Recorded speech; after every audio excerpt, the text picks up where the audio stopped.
দেখো আমি একেবারে মিছিলের সামনের দিকের অংশের ছবিটা দেখাচ্ছি। মিছিলের সামনের দিকের অংশ এই মুহূর্তে বিড়লা তারামণ্ডলের কাছে এসে পৌঁছেছে এবং সেই জায়গায় মিছিলের শেষ প্রান্ত এই মুহূর্তে এই জায়গা থেকে দেখা যাচ্ছে না।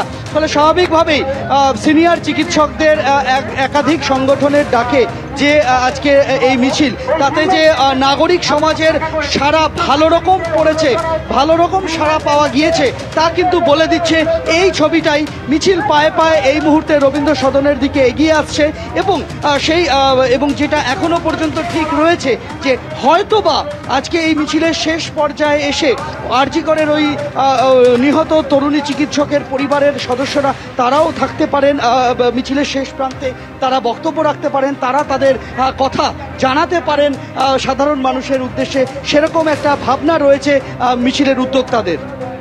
একেবারে সরাসরি এই ছবিটা সন্দীপ সরকার দেখাচ্ছেন, কিন্তু নিঃসন্দেহে উল্লেখযোগ্য এইটা যে সিনিয়র ডাক্তার বা জয়